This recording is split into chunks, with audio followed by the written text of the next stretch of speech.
الحمد للہ رب العالمین والصلاة والسلام علی سید المرسلین اما بعد اعوذ باللہ من الشیطان الرجیم بسم اللہ الرحمن الرحیم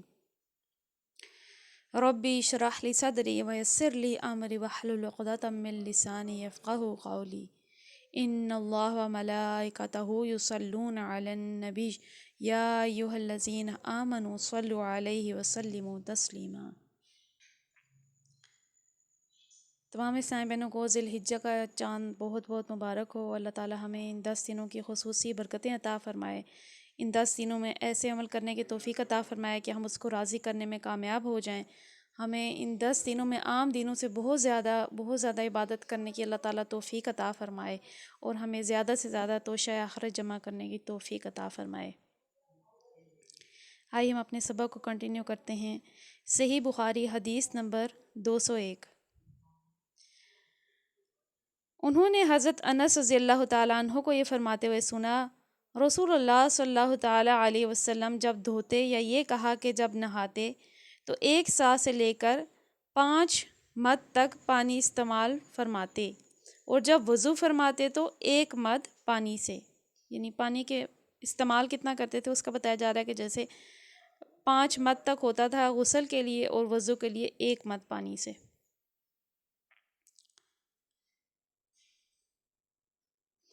حضرت سعد بن ابی وقاص رسول اللہ صلی اللہ تعالیٰ علیہ وسلم سے نقل کرتے ہیں،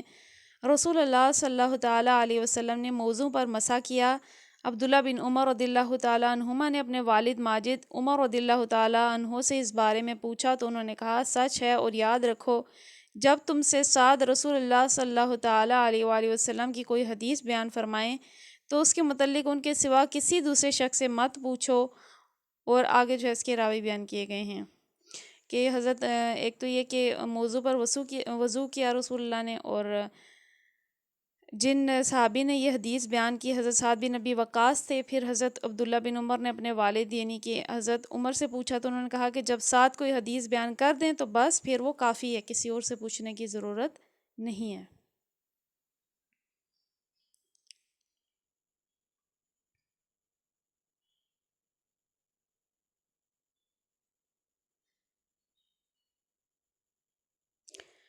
عروہ بن المغیرہ وہ اپنے باپ مغیرہ بن شعبہ سے روایت کرتے ہیں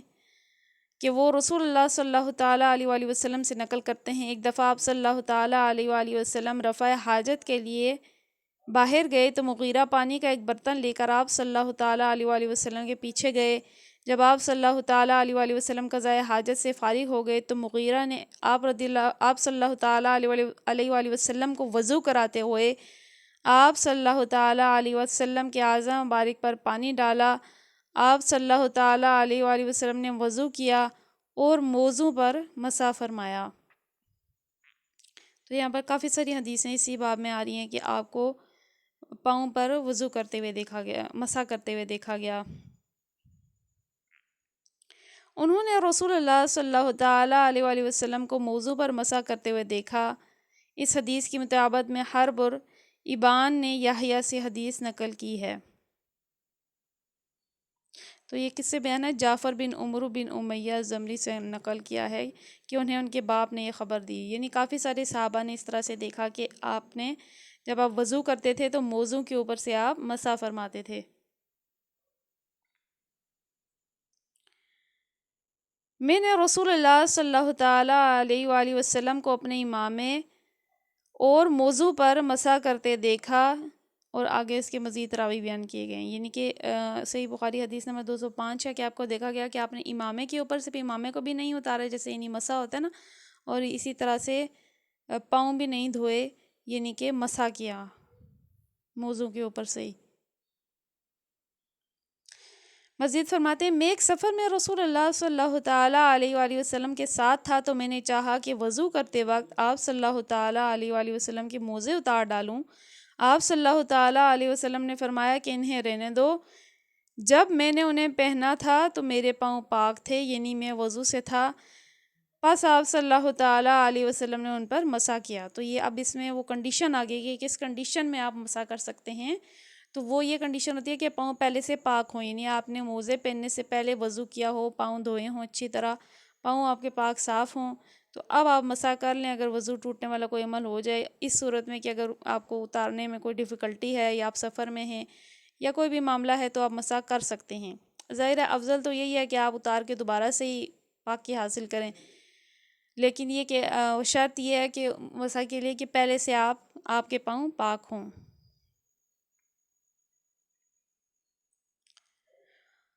رسول اللہ صلی اللہ تعالیٰ علیہ وسلم نے بکری کا شانہ کھایا، پھر نماز پڑھی اور وضو نہیں کیا۔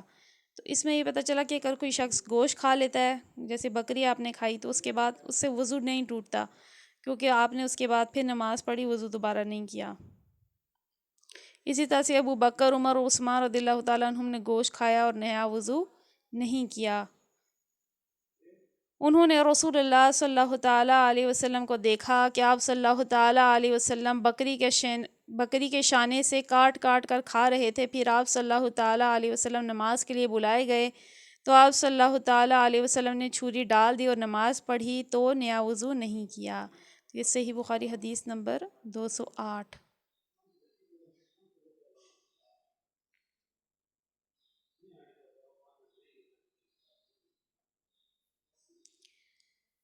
فتح خیبر والے سال وہ رسول اللہ صلی اللہ تعالیٰ علیہ وآلہ وسلم، تو یہ کسی حدیث بیان ہو رہی ہے، حضرت سعید بن نعمان رضی اللہ تعالیٰ عنہ صحابی رسول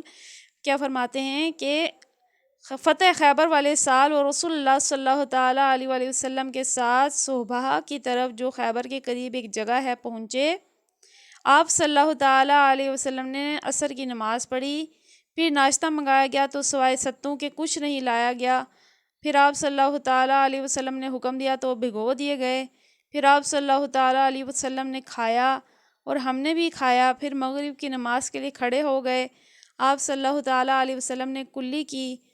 اور ہم نے بھی۔ پھر آپ صلی اللہ تعالیٰ علیہ وسلم نے نماز پڑھی اور نیا وضو نہیں کیا۔ تو یہاں پہ بھی ایسا ہی ہے، ستو منگائے گئے، ستو کھانا بھی سنت میں سے ہے، اچھی غذا ہے۔ اور اس کے علاوہ کیا بتایا گیا کہ آپ نے وہ کھایا اور صرف جو ہے کلی کر لی، دوبارہ سے وضو نہیں کیا۔ اسی طرح سے صحیح بخاری حدیث نمبر 10 سے ایک اور راوی ہیں میمونہ رضی اللہ تعالیٰ عنہ زوجہ رسول، ان سے حدیث ہے، فرماتی ہیں آپ صلی اللہ تعالیٰ علیہ وسلم نے ان کے یہاں بکری کا شانہ کھایا، پھر نماز پڑھی اور نیا وضو نہیں کیا۔ ہماری 210 حدیثیں مکمل ہوئی۔ آئیے ہم آگے تفسیر کو کنٹینیو کرتے ہیں۔ اعوذ باللہ من الشیطان الرجیم، بسم اللہ الرحمن الرحیم۔ سورہ بقرہ آیت نمبر 191۔ وَاقْتُلُوهُمْ حَيْثُ ثَقِفْتُمُوهُمْ وَأَخْرِجُوهُمْ مِنْ حَيْثُ أَخْرَجُوا وَالْفِتْنَةَ أَشَدُّ مِنَ الْقَتْلِ وَلَا تُقَاتِلُوهُمْ عِندَ الْمَسْجِدِ الْحَرَامِ حَتَّى يُقَاتِلُوكُمْ فِيهِ فَإِن قَاتَلُوكُمْ فَاقْتُلُوهُمْ كَذَلِكَ جَزَاءُ الْكَافِرِينَ۔ وَقْتُلُوهُمْ اور انہیں مار ڈالو، حیثو جہاں سے، ثقفتموہم تم انہیں پاؤ، وَأَخْرِجُوهُمْ اور انہیں نکال دو، من حیثو جہاں سے، اخرجوکم انہوں نے تمہیں نکالا، والفتنۃ اشد اور فتنہ زیادہ سنگین ہے، من القتل قتل سے، ولا تقاتلوہم اور نہ ان سے لڑو، عند المسجد الحرام مسجد حرام کے پاس، حتیٰ یہاں تک کہ یقاتلوکم وہ تم سے لڑیں، فیہ اس میں، فَإِن لَم پس اگر قاتلوکم وہ تم سے لڑیں، فَقْتُلُوهُمْ تم ان سے لڑو، کذالک اسی طرح جزا دیتا ہے، الکافرین کذالک جزاء اسی طرح سزا دیتا ہے، الکافرین کافروں کو۔ ان سے لڑو جہاں بھی تمہارا ان سے مقابلہ پیش آئے، اور انہیں نکالو جہاں سے انہوں نے تم کو نکالا تھا، اس لیے کہ قتل اگرچہ برا ہے مگر فتنہ اس سے زیادہ برا ہے۔ اور مسجد حرام کے قریب جب تک وہ تم سے نہ لڑیں تم بھی ان سے نہ لڑو، مگر جب وہ وہاں لڑنے سے نہ چوکیں تو تم بھی بے تکلف انہیں مارو، کہ ایسے کافروں کی یہی سزا ہے۔ تو اس سے پچھلی آیت میں کیونکہ اب قتال کے احکام شروع ہو گئے تھے، جہاد کے احکام شروع ہو گئے تھے، تو اس میں بتایا گیا تھا کہ سب سے پہلی اجازت جو مسلمانوں کو دی گئی تھی وہ یہ تھی کہ ان سے لڑو جو تم سے لڑتے ہیں، اور زیادتی نہ کرنا۔ اس میں ہم نے یہ پڑھا تھا کہ کوئی بھی نقصان اس طرح نہ پہنچایا جائے، نہ مال و زر کو، نہ عورتوں بچوں کو، بوڑھوں کو، ان کو کسی کو بھی نقصان نہ پہنچایا جائے، پراپر قوانین دیے گئے۔ اب اس میں اسی مسائل کو کنٹینیو کیا گیا ہے کہ جب تمہارا ان سے مقابلہ پیش ہے تو لڑو، یعنی ایسا نہ ہو کہ تم ہتھیار چھوڑ کے بیٹھ جاؤ کہ کسی کو کچھ نہیں کہنا اور پھر وہ جو ہے مسلمانوں کو جڑ سے اکھاڑ کے پھینک دیں۔ ایسا نہیں ہے، بلکہ جب تمہارا مقابلہ ہو، جب نکل آئے میدان جنگ میں، تو اب تو مقابلہ کرنا ہے۔ اور پھر کیا فرمایا، انہیں نکالو جہاں سے انہوں نے تم کو نکالا تھا۔ اور پھر فرمایا کہ قتل تو بری چیز ہے، دیکھیے اسلام کہیں بھی قتل کو انکریج نہیں کرتا، یہاں تک فرمایا گیا ہے کہ جس نے جو ہے ناحق کسی جان کو قتل کیا، اس نے پوری انسانیوں کو قتل کیا۔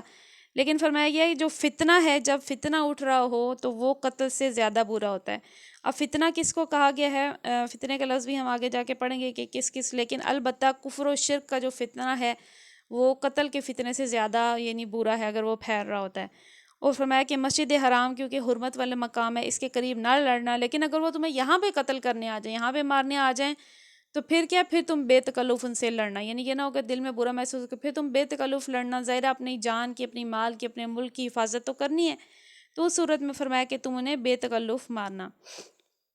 یہاں فتنے کا لفظ اسی معنی میں استعمال ہوتا ہے جس میں انگریزی کا لفظ پرسیکیوشن استعمال ہوتا ہے، یعنی کسی گروہ یا شخص کو محض اس بنا پر ظلم و ستم کا نشانہ بنانا کہ اس نے رائج الوقت خیالات و نظریات کی جگہ دوسرے خیالات و نظریات کو حق پا کر قبول کر لیا، اور تنقید و تبلیغ کے ذریعے سے سوسائٹی کے موجود الوقت نظام میں اصلاح کی کوشش کرتا ہے۔ آیت کا منشا یہ ہے کہ بلا شبہ انسانی خون بہانا بہت برا فعل ہے، لیکن جب کوئی انسانی گروہ زبردستی اپنا فکری استبداد دوسرے پر مسلط کرے اور لوگوں کو حق قبول کرنے سے باجبر روکے اور اصلاح و تغیر کی جائز و معقول کوششوں کا مقابلہ دلائل سے کرنے کے بجائے حیوانی طاقت سے کرنے لگے، تو وہ قتل کی یہ نسبت زیادہ سخت برائی کا ارتکاب کرتا ہے، اور ایسے گروہ کو بزور شمشیر ہٹا دینا بالکل جائز ہے۔ یعنی کوئی ایسا گروہ ہے جو کہ اپنی طاقت کے زور پہ جو ہے ناحق کو مسلط کر رہا ہے، اور اس میں دو صورتیں نا، ایک تو یہ کہ قتل کے بغیر اگر ہوتا تو اس کا پھر حل یہی تھا کہ تبلیغ کے ذریعے ہی اس فتنے کو دور کیا جائے، لیکن ان کا فتنہ اس طرح سے ہے کہ وہ قتل کرنے آ گئے، وہ چاہتے ہیں کہ ان کو حق سے ہٹا دیں، مار کے، ان سے مقابلہ کر کے، ان سے جنگ جہاد کر کے۔ تو اس صورت میں بتایا گیا ہے کہ اب تم بھی اگر انہیں آگے سے قتل کرو گے تو یہ بری کوئی چیز نہیں ہے، یہ برائی نہیں ہے، کیونکہ ایسے گروہ کو جو کہ نہیں ہوتا نا، لاتوں کے بہت باتوں سے نہیں مانتے، تو وہ تو ایسے ہیں کہ وہ تو مقابلے کے لیے آ گئے اپنے ہتھیار لے کے، اب تم انہیں آگے سے تبلیغ کرو، قرآن پڑھو، تو ان کی سمجھ میں تو نہیں آنا، وہ تو بہرے گونگے اندھے، تو ایسے لوگوں کا مقابلہ تلوار سے ہی ہوگا۔ تو یہ انیشیل اجازت تھی، جیسے کہ ہم نے کل بھی پڑھا تھا کہ شروع میں اجازت اتنی ہی دی گئی تھی کہ جو تم سے لڑ رہے ہیں تم ان سے مقابلہ کرو، لیکن بعد میں جب اسلام پھیلا، اسلام کو ترقی عطا ہوئی، تو آگے اقدام بڑھ کے اقدامی طور پہ بھی جہاد کرنا مسلمانوں کو جائز ہو گیا تھا، جیسا کہ دور رسالت میں اور صحابہ کے دور میں ہوا تھا۔ آیت نمبر 192، فَإِنِ انتَهَوْا فَإِنَّ اللَّهَ غَفُورٌ رَحِيمٌ۔ فَإِن پھر اگر، انتہوا وہ باز آئیں، فَإِن تو بے شک اللہ غفور الرحیم بخشنے والا رحم کرنے والا ہے، پھر اگر وہ باز آ جائیں تو جان لو اللہ معاف کرنے والا رحم کرنے والا ہے۔ یعنی تم جس خدا پر ایمان لائے ہو اس کی صفت یہ ہے کہ بدتر سے بدتر مجرم اور گنہگار کو بھی معاف کر دیتا ہے، جبکہ وہ اپنی باغیانہ روی سے باز آ جائے۔ یہی صفت تم اپنے اندر بھی پیدا کرو، تخلق بخلاق اللہ، یعنی تمہاری لڑائی، یعنی کہ اللہ تعالیٰ کی جو تخلیق ہے، جو اس کی جو صفات ہیں وہ اپنے اندر پیدا کرو۔ تمہاری لڑائی انتقام کی پیاس بجھانے کے لیے نہ ہو، بلکہ خدا کے دین کا راستہ صاف کرنے کے لیے ہو۔ یعنی کہ اگر دین کے راستے میں کوئی رکاوٹ ہے، جیسا کہ ہم نے پہلے بھی پڑھا تھا کہ مسلمانوں کی جنگ کوئی بھی کسی بھی دنیاوی مقصد کے لیے نہیں ہوتی ہے، اس کی وجوہات محض دینی وجوہات ہوتی ہیں، یا تو یہ کہ دین حق سے روکا جا رہا ہے، یا یہ کہ مسلمانوں کے لشکر کو نقصان پہنچایا جا رہا ہے، ان کے گروہ کو نقصان پہنچایا جا رہا ہے، یا یہ کہ کوئی کسی بھی دین کے کسی رکن کو، پہلو کو، کسی چیز کو نقصان پہنچایا جا رہا ہے، جیسا کہ ہم نے پڑھا تھا کہ ختم نبوت کے لیے ہوئی تھی جنگیں، جو جھوٹے نبوت کے داعی اٹھے تھے ان کے لیے، اس فتنے کو ہٹانے کے لیے جنگیں ہوئی تھی۔ اس کے علاوہ منکرین زکوٰۃ کے خلاف ہوئی تھیں، اور اس کے خلاف ظلم و ستم کے خلاف ہوئی تھیں۔ یعنی محض وجوہات جو تھیں وہ دینی تھی، کہ بھی مال و دولت حاصل کرنا، اپنی حکومت بڑھانا، اپنی سلطنت بڑھانا، یہ مقصد نہیں تھا۔ تو اب فرمایا جا رہا ہے کہ اگر وہ باز آ جائیں، یعنی جو کافر تم سے لڑتے تھے، مسجد حرام کے قریب بھی تم سے لڑتے تھے، تمہیں اجازت دی گئی ہے ان سے لڑو یہاں تک کہ فتنہ ختم ہو جائے، تو اب بتایا جا رہا ہے اگر وہ باز آ گئے ہیں تو اب تمہیں بلا وجہ اپنا انتقام کی آگ بجھانے کے لیے کہ اس نے میرے ساتھ پہلے یہ کیا تھا، پہلے یہ کیا تھا، ایسا نہیں کرنا، بلکہ اگر وہ باز آ جائیں تو انہیں معاف فرماؤ۔ تو یہ اسلام کی خاص شان تھی کہ جب وہ اسلام نے جس طرح سے جنگی قیدیوں کو ٹریٹ کرنے کے جس طرح احکام دیے یا جس طرح ان لوگوں کو کے لیے آسانیاں کی، تو وہی دیکھ کر ہی بہت سارے کفار مسلمان ہو گئے تھے۔ یعنی جب وہ جنگی قیدی بنائے گئے تھے مثال کے طور پہ بدر کے موقع پہ یا مختلف جنگوں کے موقع پہ، تو بہت سارے یعنی کفار ایسے تھے جو کہ ان کا رویہ دیکھ کر ہی حیران پریشان ہو گئے تھے، یعنی کہ یہ ہمیں کیونکہ صحابہ انہیں خود سے بھی مقدم رکھتے تھے، جنگی قیدیوں کو وہ ایسے خیال رکھتے تھے کہ خود روکھی سوکھی کھاتے تھے، خود کھجور کھا لیتے تھے، ان کو روٹیاں عطا فرماتے تھے، یعنی ایسے ایسے صحابہ کے معاملات تھے۔ تو ان کے رویے دیکھ کر اور جو مسلمانوں کے جو اس طرح کا رویہ تھا معافی کرنے والا اور اچھا رویہ رکھنا، یہ دیکھ کر ہی بہت سارے لوگ ایمان لے آئے تھے۔ کیونکہ ظاہر ہے جب کسی کو حکومت اور بادشاہت حاصل ہوتی ہے تو وہاں پہ یہی ہے کہ جو بادشاہ ہیں جو اپنی دنیاوی وجوہات کی بنا پر جنگ کرتے ہیں تو پھر وہ اپنا فتنہ کی آگ بھی بجھاتے ہیں، لیکن مسلمانوں کا ایسا معاملہ نہیں ہے۔ مسلمانوں کی جنگ کرنے کی وجہ محض اللہ کا دین ہے، اس کے لیے وہ لڑتا ہے جائز حد تک، اور پھر جتنا ہو سکتا ہے وہ اس میں معافی فرماتا ہے اور لوگوں کے لیے آسانی فرماتے ہیں۔ آیت نمبر 193، وَقَاتِلُوهُمْ حَتَّى لَا تَكُونُ فِتْنَةٌ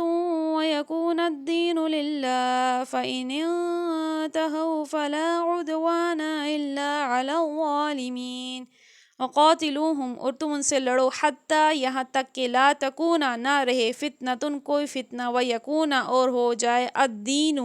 دین للہ اللہ کے لیے، فإن پس اگر انتہوا وہ باز آ جائیں، فلا تو انہیں عدوانا زیادتی الا سوائے علی الظالمین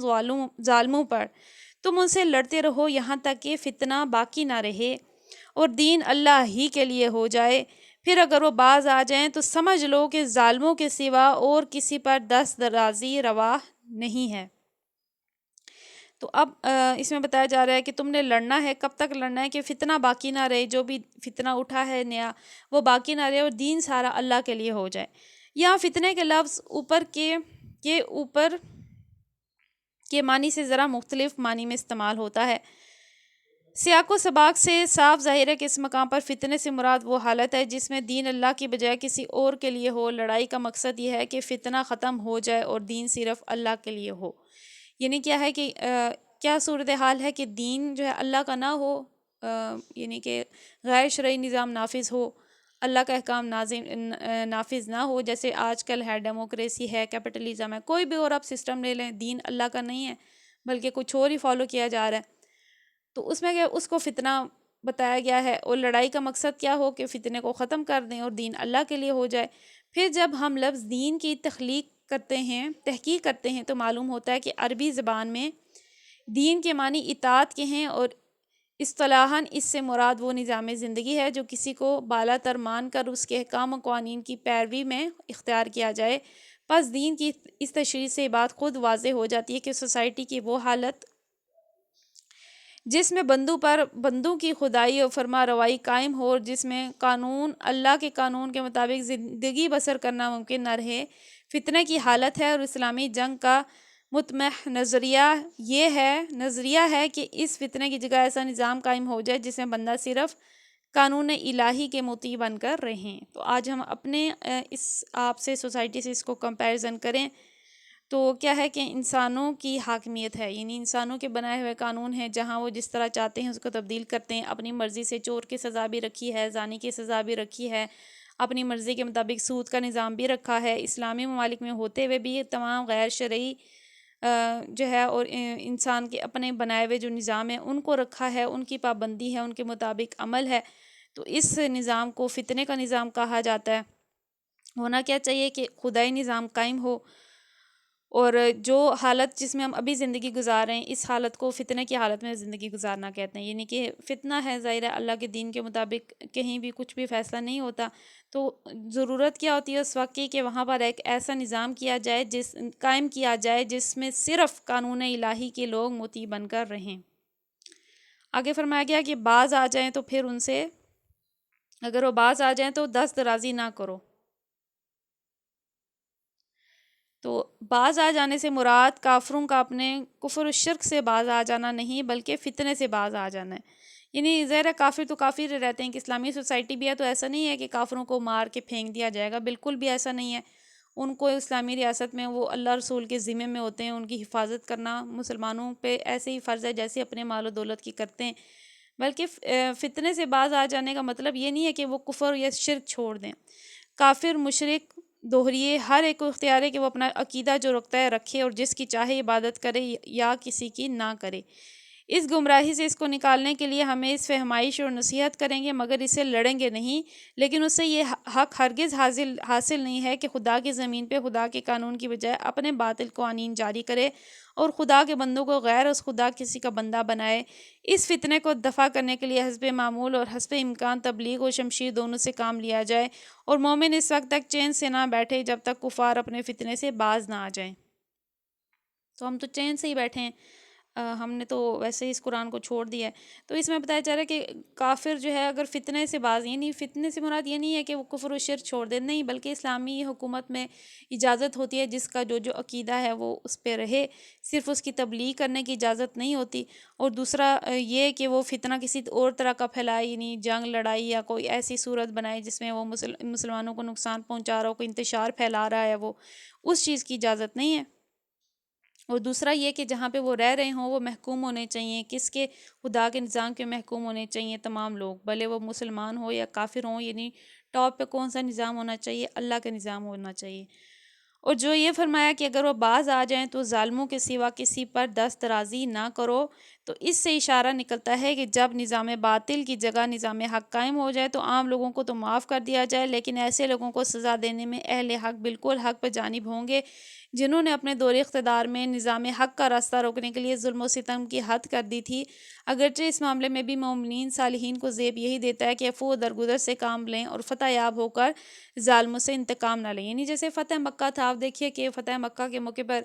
بڑے بڑے ظالم اور ستم کرنے والے جنہوں نے ہر طرح سے دین کا بھی راستہ روکا، اور ان کو پرسنلی بھی ہر ایک کو نقصان پہنچایا، کسی کا مال چھین لیا، کسی کو اولاد کو، جیسے حضور کی کے چچا کو جو ہے قتل کیا، آپ کی جو ہے بیٹی مبارک کو انہوں نے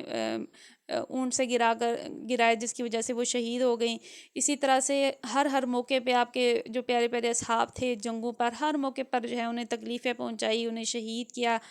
تو اب یہ تمام تکلیفیں انہوں نے دی، تو بتایا جا رہا ہے کہ اب اگر مسلمان غالب آ جائیں، جیسے کہ فتح مکہ کے موقع پر ہوا تھا،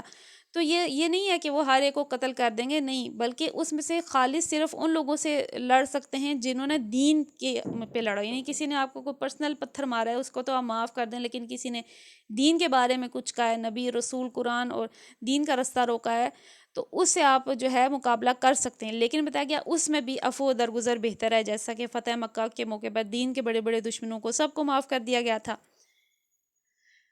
مگر جن کے جرائم کی فہرست بہت ہی زیادہ سیاہ ہو تو ان کو سزا دینا بالکل جائز ہے، اور اس اجازت سے خود نبی صلی اللہ تعالیٰ علیہ وسلم نے فائدہ اٹھایا ہے، جن سے بڑھ کر عفو و درگزر کسی کے شایان شان نہ تھا۔ یعنی آپ ان سے بڑھ کر تو عفو و درگزر والے نہیں ہو سکتے، جیسے ہمارے نبی تھے تو انہوں نے بھی کچھ ایسے لوگ تھے جن کے بالکل ہی سیاہ اعمال نامے تھے، ان کو سزا دینا جائز ہے۔ چنانچہ جنگ بدر کے قیدیوں میں سے عقبہ بن ابی معیط اور نضر بن حارث کا قتل اور فتح مکہ کے بعد آپ کا 18 آدمیوں کو عفو عام سے مستثنی فرمانا اور پھر ان میں سے 4 کو سزائے موت دینا اسی اجازت پر مبنی تھا۔ یعنی کچھ ایسے تھے جن کا گستاخی کا معاملہ تھا یا کوئی ایسا معاملہ تھا جو کہ سرکشی میں حد سے بڑے ہوئے تھے، تو ایون فتح مکہ کے موقع پر بھی جہاں عام معافی کا اعلان تھا تو پھر وہاں 4 آدمیوں کو اس کے باوجود بھی سزا دی گئی، سزائے موت دی گئی۔ تو یہ جو ہے اسلامی نظام کی یعنی حقیقت ہے کہ اللہ تعالیٰ نے کیا فرمایا کہ معافی دے دی جائے، لیکن اگر وہ فتنے سے باز آ جائیں تو پھر ان پہ دست درازی نہ کی جائے، ان کو معاف اور درگزر کا معاملہ ان کے ساتھ فرمایا جائے۔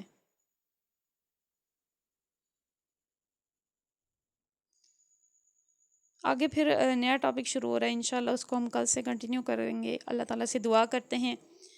اللہ تعالیٰ ہمیں بھی ایک اسلامی نظام میں اس فتنے سے نکل کر ایک اسلامی نظام کو قائم کرنے اور اس کے لیے کوششیں کرنے کی توفیق عطا فرمائے۔ اللہ تعالیٰ مسلمانوں کو اس فتنے کی حالت سے نکلنا نصیب فرمائے، مسلمانوں کو ہمت، طاقت، غلبہ عطا فرمائے، مسلمانوں کو قربانی کا جذبہ عطا فرمائے، مسلمانوں کو اللہ تعالیٰ وہ بلندی اور وہ مقام عطا فرمائے جو انہوں نے کھو دیا ہے۔ اور اللہ تعالیٰ سے دعا کرتے ہیں جو بھی ہم نے تفسیر میں پڑھا، حدیث مبارکہ میں پڑھا، اس سے ہمارے علم و عمل میں، تقوی میں، پرہیزگاری میں اضافہ فرمائے، اس کو ہمارے لیے توشہ آخرت بنائے اور ہم سے صدا صدا کے لیے راضی ہو جائے۔ آمین بجاہ النبی الامین صلی اللہ تعالیٰ علیہ وآلہ وسلم۔ الصلاۃ والسلام علیک یا رسول اللہ وعلی آلک واصحابک یا حبیب اللہ، سبحانک اللہم وبحمدک لا الہ الا انت استغفرک واتوب الیک۔ بسم اللہ الرحمن الرحیم، وصلی اللہ علی محمد صلی اللہ تعالیٰ علیہ وآلہ وسلم۔ کسی کا کوئی کوشچن ہے؟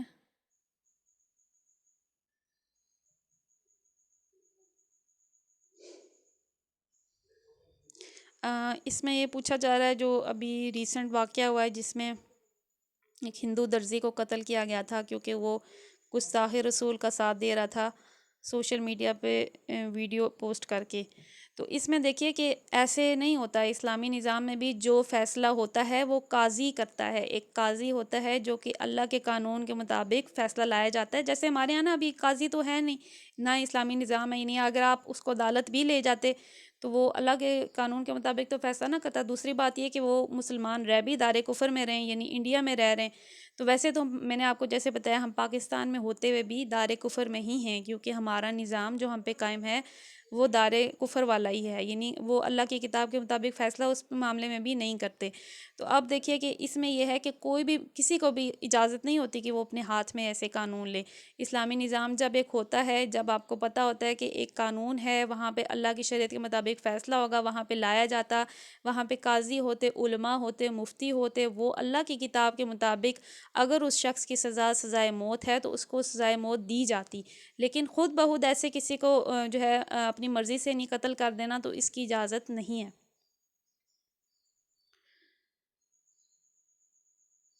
تو فتنے کا دور ہے، جیسے کہ میں نے بتایا فتنے کا دور یہی فتنہ ہے۔ اب دیکھیے کہ ظاہر ہے ان لوگوں نے اپنے دینی جذبے کی بنا پر یا جس بنا پر بھی کیا، یا وہ گمراہ ہو گئے جو بھی ہے، لیکن یہ کہ یہ جو معاملہ ہے گستاخی والا، اس میں کئی سارا ہے، جیسے کہ ہم نے فتح مکہ کے موقع پر پڑھا کہ گستاخوں کو معافی نہیں دی گئی، حالانکہ عام معافی کا اعلان تھا، لیکن گستاخی ایک اتنا بڑا گناہ ہے جس سے مسلمانوں کی ساکھ کو انہیں نقصان پہنچتا ہے، تو اس کی اجازت جو ہے نہیں ہوتی بالکل بھی۔ لیکن اس میں ایک جیسے میں نے بتایا ایک پراپر نظام کے تحت سزا ہوتی ہے، ایسے کسی کو بھی اجازت نہیں ہے کہ وہ آپ کسی کو بھی اٹھ کے دیکھیں، وہ تہمت بھی تو ہو سکتی ہے، وہ جھوٹ بھی تو ہو سکتا ہے وہ اس حد تک بڑا سزا نہ ہو کہ اس کی سزا موت ہو، تو یہ فیصلہ قاضی نے اور مفتیان نے اور اللہ کی شریعت کے اس میں کے مطابق کرنا ہوتا ہے۔ یہ کوئی عام آدمی اس طرح سے فیصلہ نہیں کر سکتا، اگر ایسا کریں گے تو بہت فتنہ ہو جائے گا۔ اگر کل کو میں کسی کی بھی کوئی بات اٹھا کے کہہ دوں کہ انہوں نے غلط کیا ہے، انہوں نے گستاخی کی اور ان کو مار دوں، تو ایسے تو بہت فتنہ پھیل جائے گا نا۔ تو اب دیکھیے کہ دوسرا یہ کہ ہم اس کو غلط کہیں یا صحیح کہیں، تو یہی ہے کہ ہم ابھی یہ کہ انہوں نے اپنے ہاتھ میں قانون لیا ہے تو ہم اس کو غلط ہی کہیں گے، باقی یہ کہ وہ کامیاب ہو گئے ہیں یا وہ لوگ غازی بن گئے، اس کا فیصلہ اللہ تعالیٰ نے کرنا ہے، تو ہم اس معاملے کو اللہ پہ ہی چھوڑ دیتے ہیں۔ جنہوں نے کی ہے ان کو دنیا کے قانون کے مطابق سزا مل جائے گی، اور باقی جو اصل عدالت لگنی ہے وہ تو قیامت کے دن لگنی ہے نا۔